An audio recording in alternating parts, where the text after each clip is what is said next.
भगवते वासुदेवाय।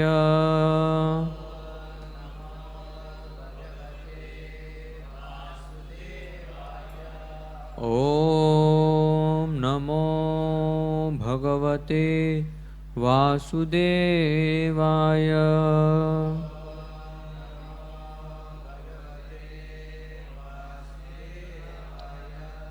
ॐ नमो भगवते वासुदेवाय।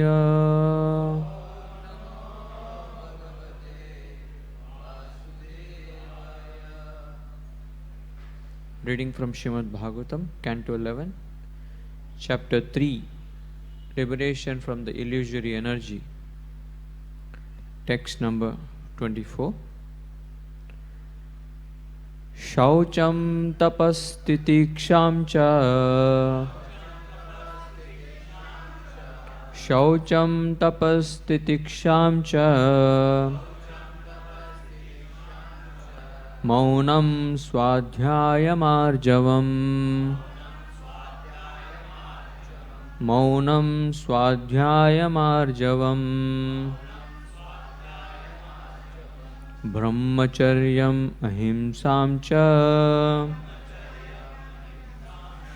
Brahmacharyam ahimsam cha. Samatvam dvandva samnayo. Samatvam dvandva samnayo.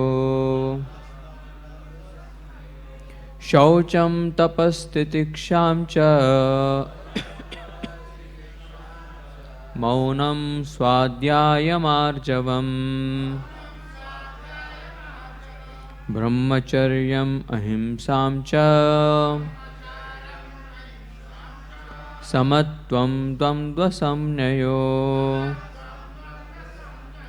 Shaucham tapastitiksham cha. Maunam swadhyayamarjavam. Brahmacharyam ahimsam cha. Samatvam dvandva samnayo.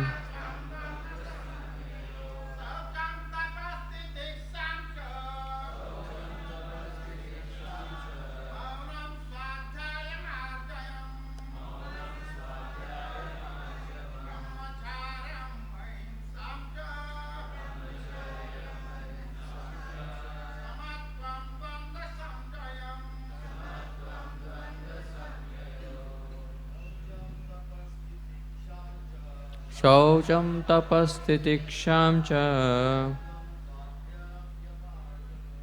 Maunam swadhyayamarjavam. Brahmacharyam ahimsam cha. Samatvam dvandva samnayo. Shaucham tapastitiksham cha. Ayamarjavam. Brahmacharyam ahimsam cha. Tvam dhamna samnayo. Matajis. Shaucham tapastitiksham cha. Maunam swadhyayamarjavam. Brahmacharyam ahimsam cha. Samatvam dvandva samnayo. Shaucham, cleanliness. Tapa, austerity. Titiksham, tolerance. Cha, and. Maunam, silence. Swadhyayam, study of the Vedas. Arjavam, simplicity. Brahmacharyam, celibacy. Ahimsam, non-violence. Cha, and. Maunam, silence. Swadhyayam, study of the Vedas. Arjavam, simplicity. Brahmacharyam, celibacy. Ahimsam, non-violence. Cha, and. Maunam, silence. Swadhyayam, study of the Vedas. Ahimsam, non-violence. Cha, and. Maunam, silence. Swadhyayam, study of the Vedas. Arjavam, simplicity. Brahmacharyam, celibacy. Ahimsam, non-violence. Cha, and. Samatvam, equanimity. Dvandva samnayo, in situations perceived in terms of duality. Translation and purport by His Divine Grace, by the servants of His Divine Grace, A.C. Bhaktivedanta Swami Prabhupada. To serve the spiritual master, the disciple should learn cleanliness, austerity, tolerance, silence, study of the Vedic knowledge, simplicity, celibacy, non-violence, and equanimity in the face of material dualities such as heat and cold, and happiness and distress. We are continuing the purport from where His Grace Vasudeva Prabhu left yesterday, same verse. He covered the purport till Arjava, till the Maunam part. Today we'll start with the Swadhyayam. Swadhyayam means that one should study Vedic literature according to his individual ability and also teach others. In Bhagavad Gita it is mentioned that a Brahmana should have the qualities of Jnana and Vijnana, scriptural knowledge and practical realized application of knowledge. Specifically, one should study those books which increase one's desire to serve the Supreme Personality of Godhead. His Divine Grace Om Vishnupada Paramhamsa Parivrajaka Ashtottara Shata Sri Srimad Bhaktivedanta Swami Prabhupada has written in a few short years a veritable library of transcendental knowledge. It is being practically seen throughout the world that when the principle of Swadhyayam or Vedic study is applied to these books, such as Srimad Bhagavatam, Bhagavad Gita as it is, Chaitanya Charitamrita, and the Nectar of Devotion, the sincere reader becomes infused with the ecstatic determination to serve the Supreme Personality of Godhead. The entire International Society for Krishna Consciousness is expanding all over the world on the basis of this transcendental literature.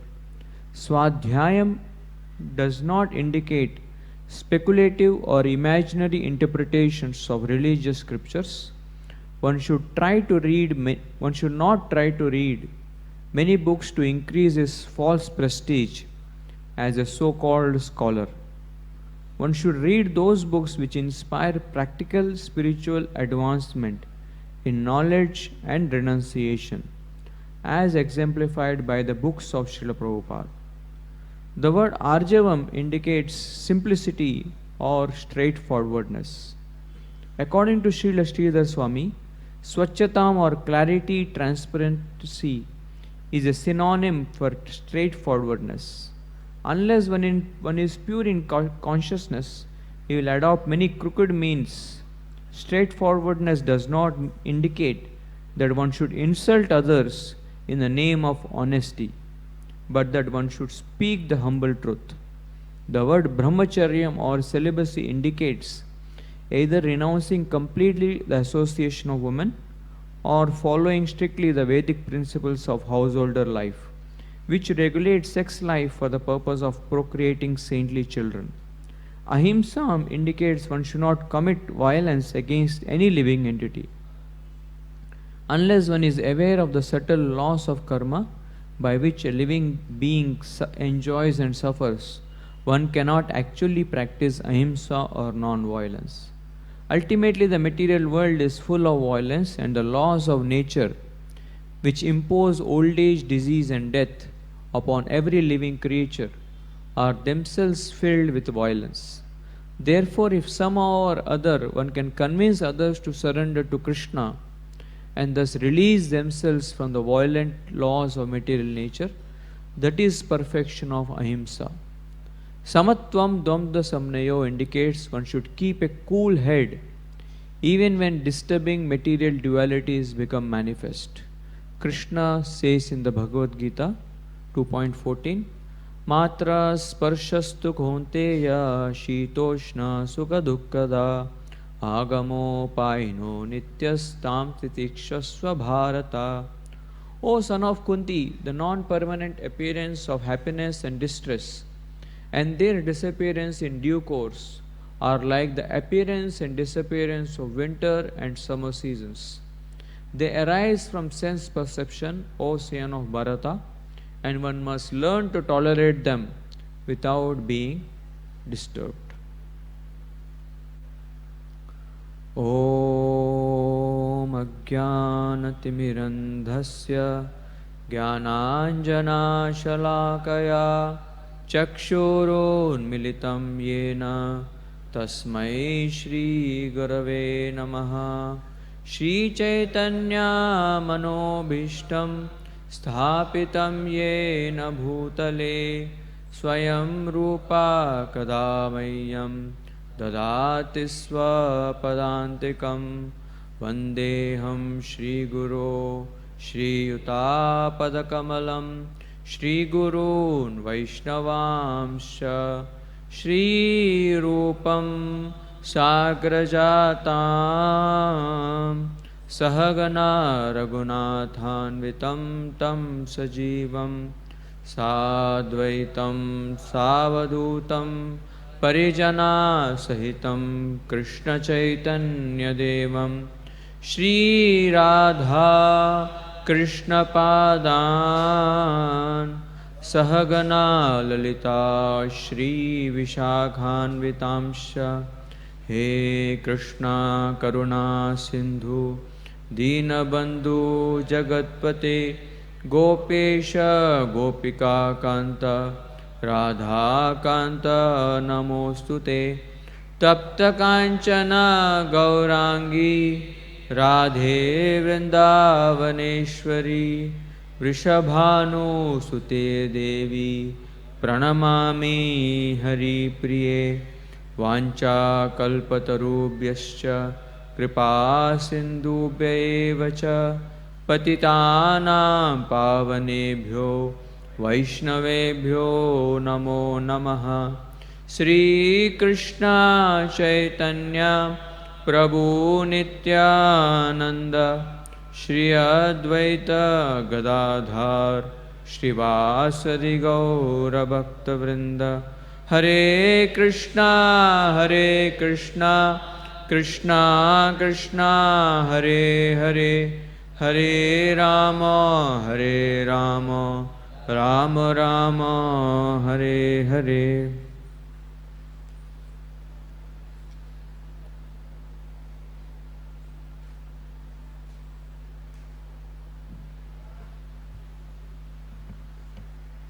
Hare Krishna. Seek the blessings and prayers, wishes of all the assembled devotees and also all those devotees that are hearing it online, watching it online. And thank you for giving me an opportunity to share Srimad Bhagavatam, something about this very important verse. And this chapter, the name of this chapter is Liberation from Illusory Energy. And at the onset, we should understand that it's not easy to get out of illusion, because illusion is such a trap that those who think they have got out, actually they have gone even deeper into the illusion. And there are three main illusions that we are all bound by.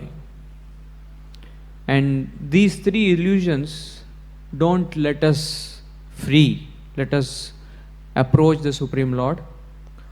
The first illusion that we are all bound by is that pleasures are happiness. We all get confused with these two terms, that what gives pleasure to us gives happiness to us. And pleasures, you know, there are different: physical pleasure, mental pleasure, intellectual pleasure. And the world promises us that if you get these pleasures into your life, then you will be happy. A vacation will make you happy. A nice juicy item will make you happy. But these are all pleasures. The true happiness that Krishna consciousness or the Supreme Lord gives is in connection with the Supreme Lord. Therefore, many keep thinking that what makes me happy?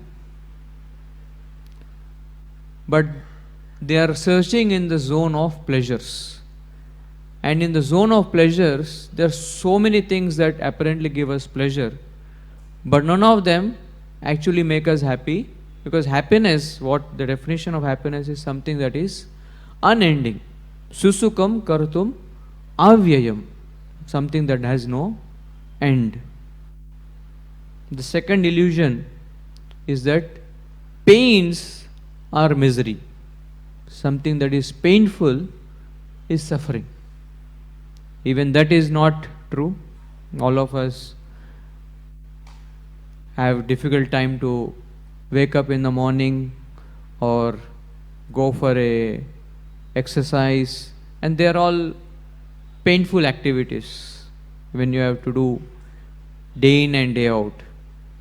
And these pains, we confuse them with misery, that this is a misery, this is what a suffering is, the pains of old age, disease and death. But according to the scriptures, the real misery of a living entity is not all this. These are all just byproducts. The real misery is that we have got separated from the Supreme Lord. And when we can see from that platform, then even apparently not having any pains around us, we still know that I am not safe yet. I have to reach the Supreme Lord. And the third illusion is that freedom is in control. That when can you say that you are free? When you can be in control of your life, be in control of whatever you want to get, you get them. And this is termed as freedom in this world. But real freedom is actually to be under the control of the internal energy of Krishna. Be under his control, not under the control of the mind. Therefore, I had sent a quote that freedom is not the ability to do whatever you like, but it is in the ability or the facility to do what is right. And what is right is to approach the Supreme Lord. And these three illusions are of course there are many illusions that Srimad Bhagavatam speaks, but I put down as these three as the main illusions that keep us in this world. And it is not at all easy to get out of the illusion. Therefore, this particular verse and the whole section is about approaching a proper spiritual master, approaching a guru that will help us to go beyond the illusion. And here in this particular verse, for one to approach a spiritual master, what are the qualities of a disciple that need to be there? And it's a whole list of 4-5 verses that just give on different qualities. Once in 1966, in the early days of ISKCON, just yesterday was the incorporation day of ISKCON, and Vasudeva Prabhu very brilliantly told the initial struggles that Srila Prabhupada faced. Some of them, so in the early days of ISKCON movement, 1966, Srila Prabhupada there were no books there yet, all the books that are. So Srila Prabhupada wrote down the 26 qualities a devotee needs to have. They are in the Nectar of Devotion, the 26 qualities of a Vaishnava. And Srila Prabhupada wrote down them in a paper and gave to a disciple. And in the class, Srila Prabhupada wanted everybody to recite those qualities. And in the middle of the class, Srila Prabhupada asked, okay, where is the paper? And this disciple, he was not first of all not sure which paper Prabhupada is talking about. Is it newspaper? Is it some bill? And then he remembered, oh, Prabhupada had given me a paper. So Prabhupada asked, so who has the paper? And one disciple raised the hand and he said, Prabhupada, the paper is in the drawer. So he had just taken the paper. He didn't even read or thought it is important. He just kept it in the drawer. And Prabhupada paused and in his usual style he said, oh, the drawer. And he said, they say the knowledge is in the books. But the knowledge is not supposed to be in the books. The knowledge is supposed to be in our hearts. And Prabhupada said that this list that it is not a grocery list that you have to use some time to go and get something. But this is the list that we need to cultivate. And at times when we go through these qualities, it's sometimes depressing that ये सब करना है. And हम में देखेंगे, if we see ourselves, we don't possess many of it or none of it. And why is such a big list given? When there is a marriage done, usually there is the matching of the qualities. And the guru, the spiritual master, is like a matchmaker. Somebody who fixes matches, not cricket matches, but the couples. And not literally that a guru arranges marriages. Sometimes it has to be done or he gets into it. But guru is like a transcendental matchmaker where he is trying to select the right bride for Krishna. The right person that can serve and please the Supreme Lord. And the many qualities that if you have to look for in a bride or a bridegroom, there are many things that are looked. Once a man, he had to get married. And he was a rich man. There are many brokers, match fixers that were saying, मैं आपका शादी पक्के कर दूंगा.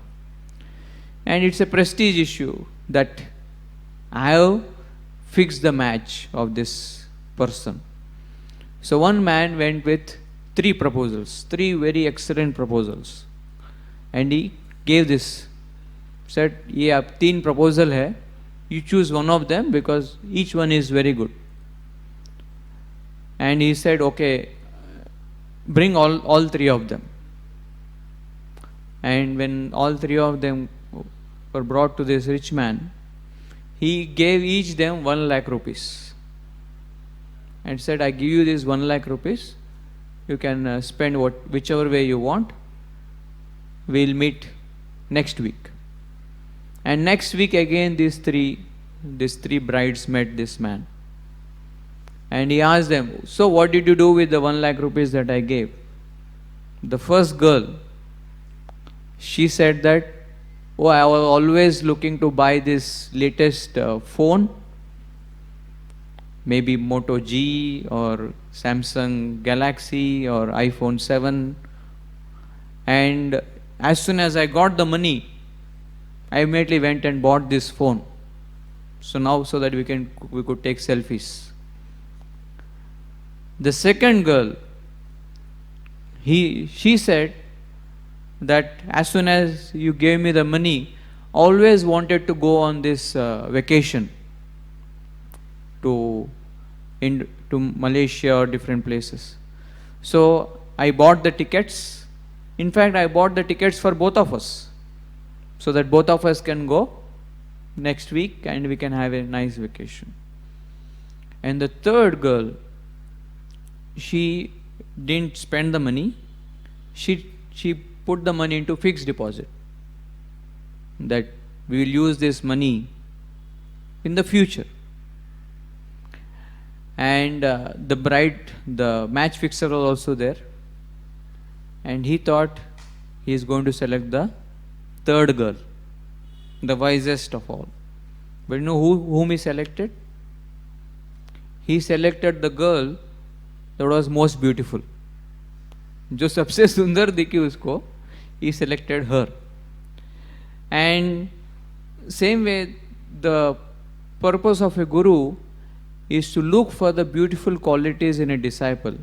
And these qualities, this list that is given, are those that make us beautiful in the eyes of the Lord. Not the external skin, not our accomplishments, but these particular qualities that are being given. And in another verse, in the 3rd canto, again similar list is given. Titikshava karunika surhida sarvadehinam ajata shatrava shanta sadhavo sadhu bhushana. That a devotee of the Lord is adorned with these qualities.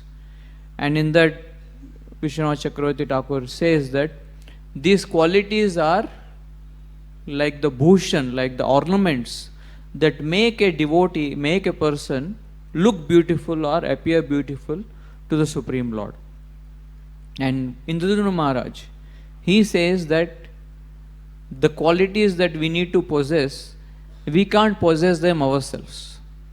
But when we try to get or live by these qualities, then Krishna gives these qualities as medals of accomplishment. Like anybody who attends journey of self-discovery, we give them a certificate of participation. So same way, Krishna, when he is pleased that we have participated in the process of trying to get these qualities, then he awards these qualities. Otherwise, on ourselves, it is very difficult to be able to get these qualities. So yesterday Vasudeva Prabhu ended with Maunam, and today we are supposed to discuss the rest of the qualities. Each one is a big mine in itself, lot of treasure that Hridayan Maharaj and Gopi Pardhan Prabhu, they have shared. But we'll go one by one and whatever time permits. And quite paradoxical here that after the quality of Maunam, the quality of Swadhyaya is given. Now these two are paradoxical. Somebody who knows a lot or who reads a lot, for him it is very difficult to keep quiet. Usually who keeps quiet? One who doesn't know. Therefore Prabhupada always used to say that a fool is known when he opens his mouth. But these two paradoxical qualities a devotee needs to have. That he needs to be silent and also he needs to speak and read the scriptures. And in the purport, the disciples of Prabhupada write that it is not just that we should read books, read whatever books come, just keep reading, but read those books that actually increase our desire to serve the Supreme Lord. Most of us will come across different things on the internet, on different social media, and we usually just try to read everything. Just yesterday I got a research that within the first 3 minutes of when you, especially when a lady tries to go through a fashion magazine, she gets depressed within the first 3 minutes. Or a man, when he tries to read a finance or a Bollywood, Hollywood articles, within the first 5 minutes, they start to feel, I am no one, mere paas to ye sab kuch hai hi nahi. So will people look at me, will somebody adore me?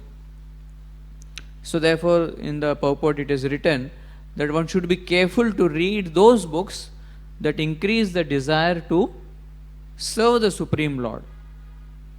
And then they refer to the books of Srila Prabhupada.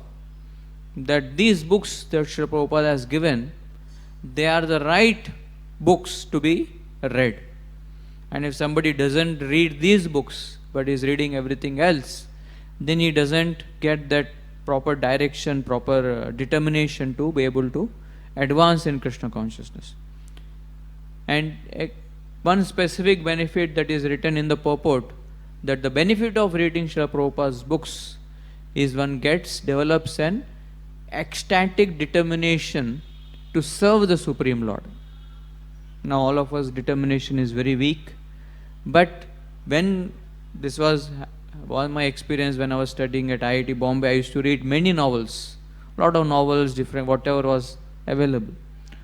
But somehow one of the devotees convinced me to read the Srimad Bhagavatam, the first canto. Maybe it was Gopinath Chandpu, because he used to read a lot. And he asked me, why don't you read the Bhagavatam? And I remember that experience that time, that the moment I was reading Bhagavatam, all the novels appeared to be like rubbish. That ye kya hai? And one of our devotees, he in fact took out all his cassettes, all his books in the hostel, और उसका एक होलिका बनाया.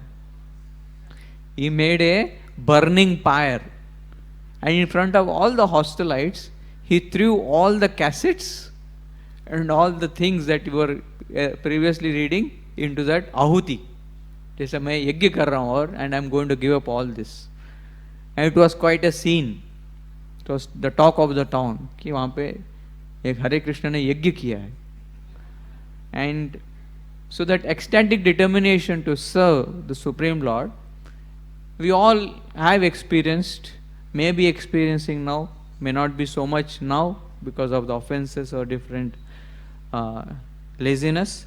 But in preaching, we always see that those who start reading Prabhupada's books, they start to becoming ecstatic and determined. And this keeps happening, that I ask somebody to read, and before reading he is quite flickering mind and all over the place, what should I do? But the moment they start reading the Bhagavatam, they start to becoming very much fixed up, very much determined, clear. And at times I have heard that, Prabhuji, abhi कभी कभी मंदिर आने का भी मन नहीं करता है. Let me just sit and keep reading Bhagavatam. I said, मंदिर भी आओ, because in the temple also whatever is being shared is Bhagavatam only, and your mind can deviate you some other time, and that time you will need the devotees. But otherwise we can. And Chandramoli Maharaj, he shares one thing, that once when he was reading the Bhagavatam, he was absorbed and reading. And as he was reading, at one point of time, he stopped reading. It was no more reading. He heard Srila Prabhupada speak the Bhagavatam. He was not just reading, but the voice, it was an auditory experience. It was not a visual experience. It was he started to hear Srila Prabhupada actually read the books to him. And therefore these are living books. They are living books, and when we take shelter of these books that Prabhupada has given, then we can experience that ecstatic determination to serve the Lord. And therefore Prabhupada, there are 4 baselines that we have. Books are the basis, preaching is the essence, utility is the principle, and purity is the force. But to get the purity, we have to force. We have to force ourselves to follow this. And that is about Swadhyayam, and endeavor to sit and read or hear the scriptural knowledge, the pure knowledge that we have access to. And Gaurampu many times he says that if there is one thing that is the most purest and not has been mishandled, it is the Srila Prabhupada's books. And as long as these are there, then the real ISKCON can never be shaken up. The next quality that a disciple needs to have is that of arjavam, is that of simplicity. Now we are simply staying in a city, and this city is filled with lot of complexity. There are a lot of inferiority complexity, there are a lot of superiority complexity, and there are also places like BKC, Bandra Kurla Complex, or Andheri Sports Complex. And usually in today's setup, complexity is what is adored or glorified. But for us to take to Krishna consciousness or advance or become a proper disciple, the heart has to be simple, simplicity. And in this world where things are complex, people are complex, it is not easy to have this quality going on. But if you are able to protect this quality of simplicity, then it is very wonderful that although highly learned, but simple at heart. They say that there are two processions that happen on the streets. One is a marriage procession, and another is a death procession. These are, of course, in devotees we have Nagar Sankirtan procession, Rath Yatra procession, but otherwise there are only two processions that happen. And they say that they can't understand why in the marriage procession everybody walks ahead, and in the death procession everybody walks behind. Of course, one lesson they give is that in times of happiness, sab aage jate, ki everybody is ahead of us, front of us. But in times of distress, then everybody takes a back seat. And as long as the person is living, nobody glorifies him. But as soon as we put a garland on the photo of that person, everybody glorifies the photo. The photo is glorified, not the person is glorified. And so this is not easy to understand why such a tradition is there. Or another thing that they say is that a wine, somebody who sells wine, दारू बेचने वाला एक जगह पे बैठा रहता है. He sits at one place and everybody comes and buys from him. Sometimes he has to, in fact, close the door, and you see these wine shops, there is only a small entrance that is kept. But जो दूध बेचता है, one who sells milk, he has to go from house to house. वो घर घर जाके उसको बेचना पड़ता है, दूध ले लो दूध. लेकिन दारू बेचने वाले को एक जगह बैठा है.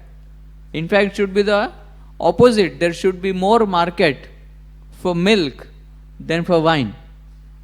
But people are dying to buy wine, but not milk. What to speak of the divine, the Supreme Lord?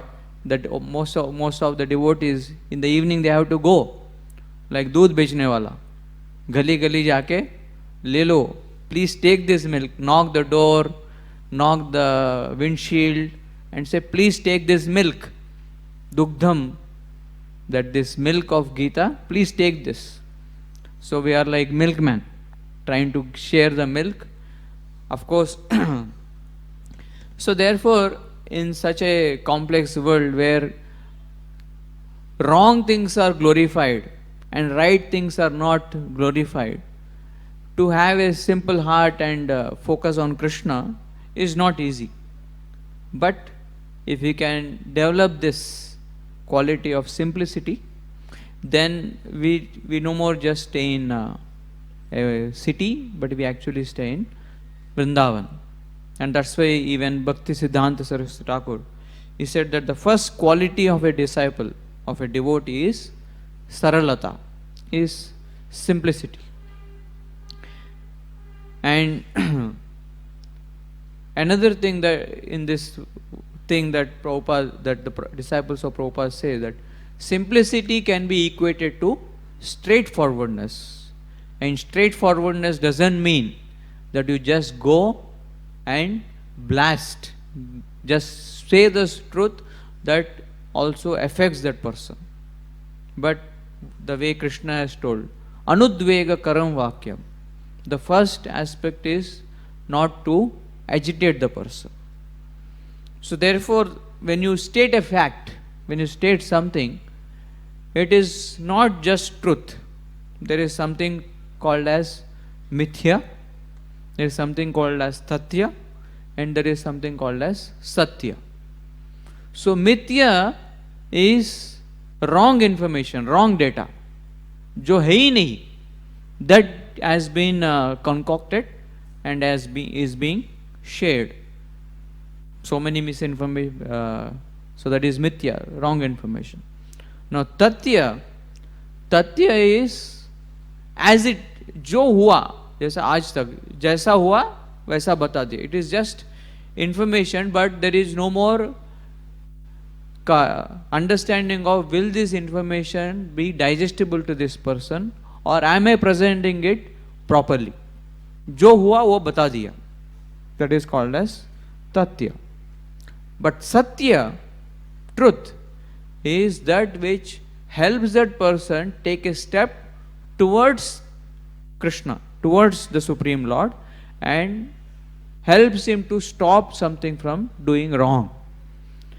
And we may say, I am telling the truth, but you may be just saying and just an information. Therefore, even there is a whole field of science called as data metrics, or how do you understand information, how do you understand so much data that is coming across. And we cannot possibly process all the information, all the data that comes, and and they call this as the DIKW model, where the data that is coming, when you put it into proper context, then that becomes an information. All of us have experience of files in our computer or laptop which don't have an extension. All files have an extension, .text, .doc, .excel. Then you know what is the context in which you have to open. But there are some files which you don't know ये कौन सा file के साथ खोलने का. And if you open with the wrong software, what do you see in that? Just 010101 or something that we cannot understand. It's data, but it is not in the proper context. And fortunately, if you know ये कौन सा, unless trial and error, or sometimes you know this is a 400 MB file, then you know for sure this is a video file.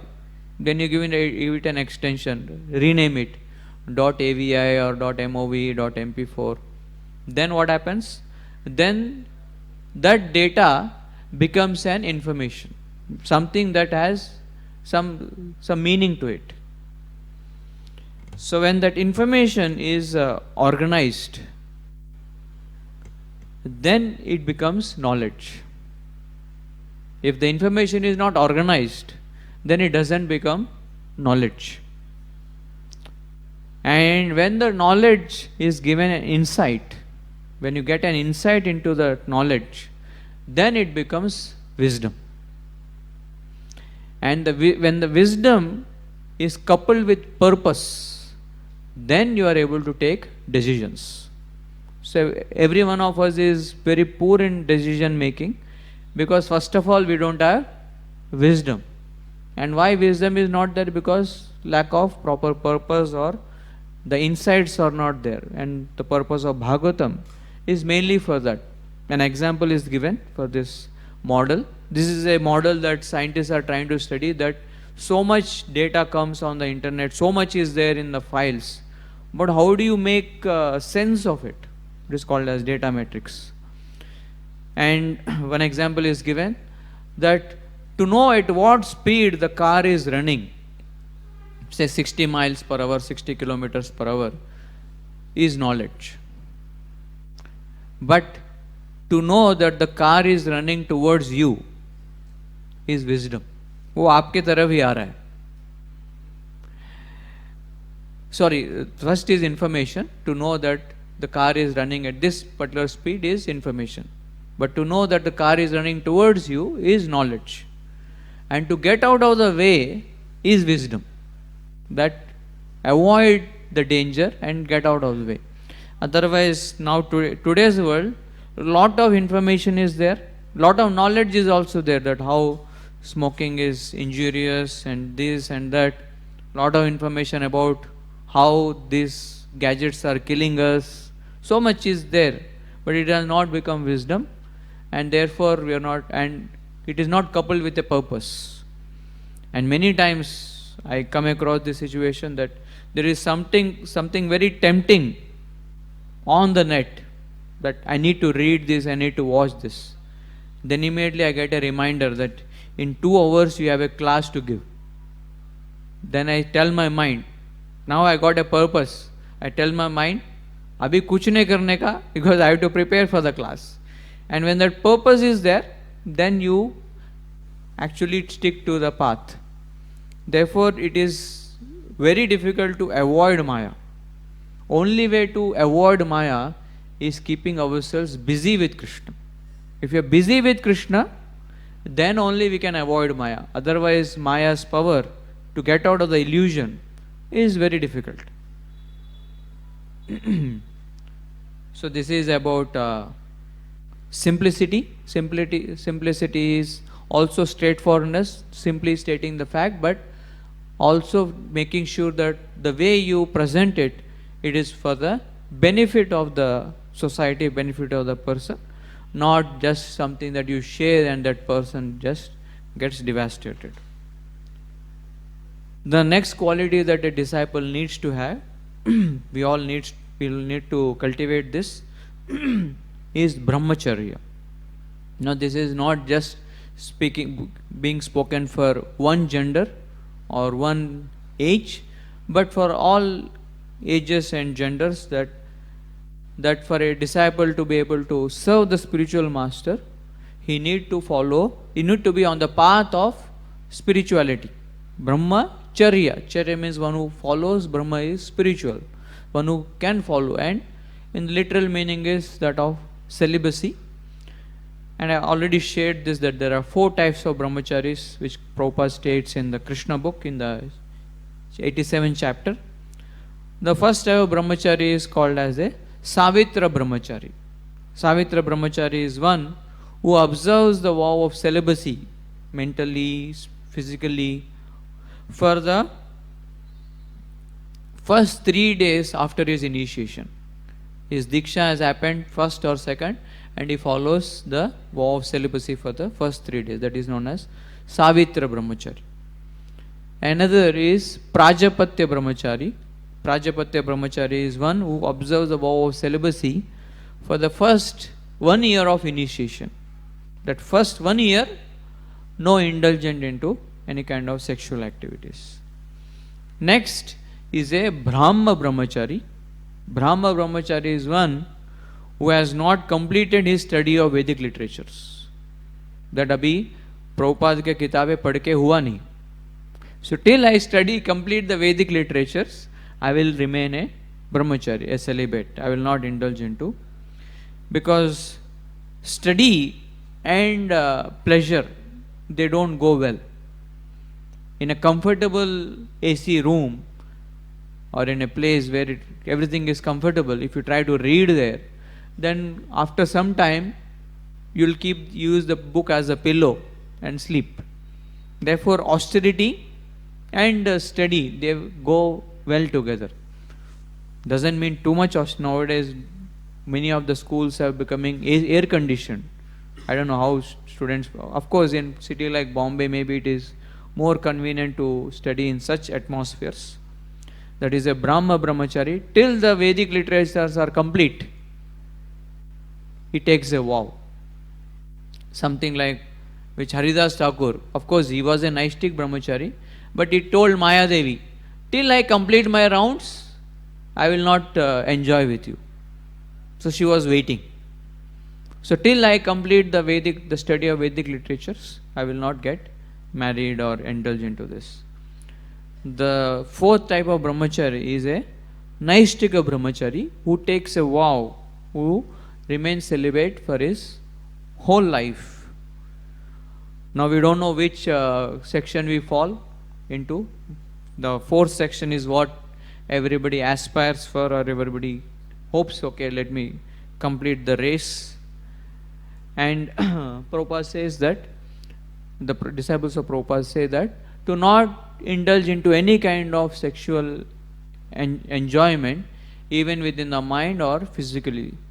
There are 8 types of brahmacharya, that through seeing, hearing, talking, actual physical activity. So different aspects are there.